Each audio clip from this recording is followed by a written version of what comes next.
द्रौपदी स्वयंवर। स्वयंवर सभा में अनेक देशों के राजा महाराजा एवं राजकुमार पधारे हुए थे। एक ओर श्री कृष्ण अपने बड़े भाई बलराम तथा गणमान्य यदुवंशियों के साथ विराजमान थे।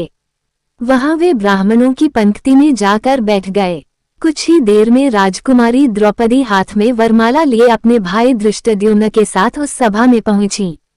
धृष्टद्युम्न ने सभा को संबोधित करते हुए कहा, हे विभिन्न देश से पधारे राजा महाराजाओं एवं अन्य गणमान्य जनों, इस मंडप में बने स्तंभ के ऊपर बने हुए उस घूमते हुए यंत्र पर ध्यान दीजिए।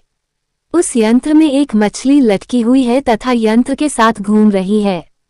आपको स्तंभ के नीचे रखे हुए तैलपात्र में मछली के प्रतिबिंब को देखते हुए बाण चलाकर मछली की आंख को निशाना बनाना है। मछली की आंख में सफल निशाना लगाने वाले से मेरी बहन द्रौपदी का विवाह होगा। एक के बाद एक सभी राजा महाराजा एवं राजकुमारों ने मछली पर निशाना साधने का प्रयास किया, किंतु सफलता हाथ न लगी और वे कांतिहीन होकर अपने स्थान में लौट आए। इन असफल लोगों में जरासंध, शल्य, शिशुपाल तथा दुर्योधन, दुशासन आदि कौरव भी सम्मिलित थे। कौरवों के असफल होने पर दुर्योधन के परम मित्र कर्ण ने मछली को निशाना बनाने के लिए धनुष उठाया, किंतु उन्हें देखकर द्रौपदी बोल उठी, ये सूतपुत्र है, इसलिए मैं इसका वरण नहीं कर सकती। द्रौपदी के वचनों को सुनकर कर्ण ने लज्जित होकर धनुष बाण रख दिया। उसके पश्चात ब्राह्मणों की पंक्ति से उठकर अर्जुन ने निशाना लगाने के लिए धनुष उठा लिया।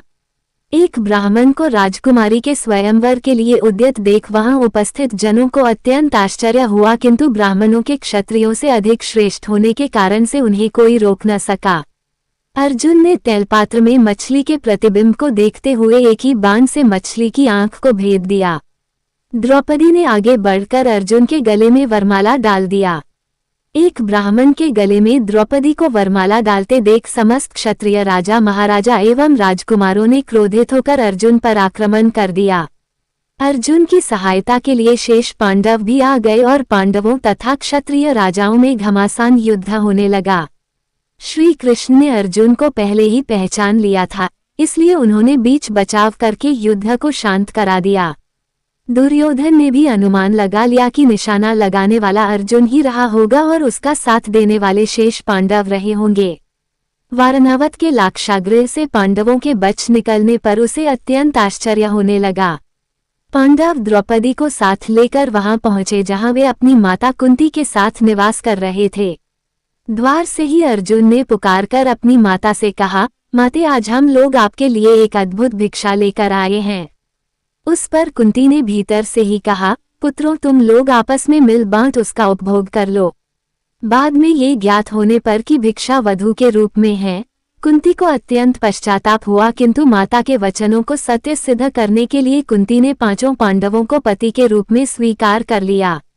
पांडवों के द्रौपदी को साथ लेकर अपने निवास पर पहुंचने के कुछ काल पश्चात उनके पीछे पीछे कृष्ण भी वहां पर आ पहुंचे। कृष्ण ने अपनी बुआ कुंती के चरण स्पर्श करके आशीर्वाद प्राप्त किया और सभी पांडवों से गले मिले। औपचारिकताएं पूर्ण होने के पश्चात युधिष्ठिर ने कृष्ण से पूछा, हे द्वारिकाधीश, आपने हमारे इस अज्ञातवास में हमें पहचान कैसे लिया? कृष्ण ने उत्तर दिया, भीम और अर्जुन के पराक्रम को देखने के पश्चात भला मैं आप लोगों को कैसे न पहचानता। सभी से भेंट मुलाकात करके कृष्ण वहां से अपनी नगरी द्वारिका चले गए। फिर पांचों भाइयों ने भिक्षावृत्ति से भोजन सामग्री एकत्रित किया और उसे लाकर माता कुंती के सामने रख दिया।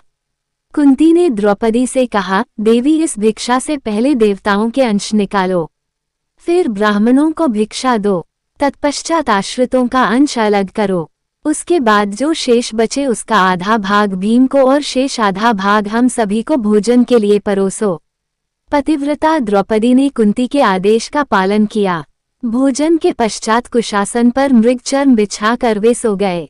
द्रौपदी माता के पैरों की ओर सोई। द्रौपदी के स्वयंवर के समय दुर्योधन के साथ ही साथ द्रुपद, धृष्टद्युम्न एवं अनेक अन्य लोगों को संदेह हो गया था कि वे ब्राह्मण पांडव ही हैं। उनकी परीक्षा करने के लिए द्रुपद ने धृष्टद्युम्न को भेजकर उन्हें अपने राजप्रासाद में बुलवा लिया।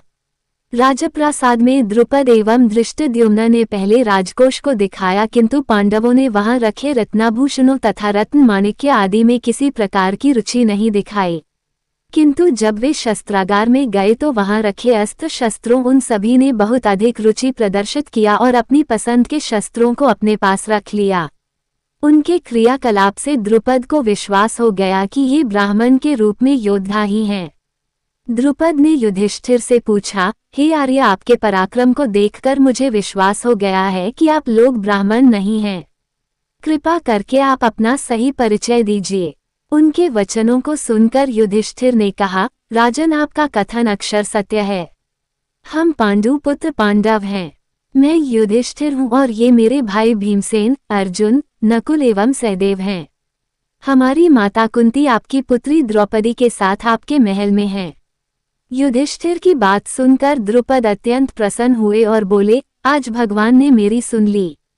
मैं चाहता था कि मेरी पुत्री का विवाह पांडु के पराक्रमी पुत्र अर्जुन के साथ ही हो।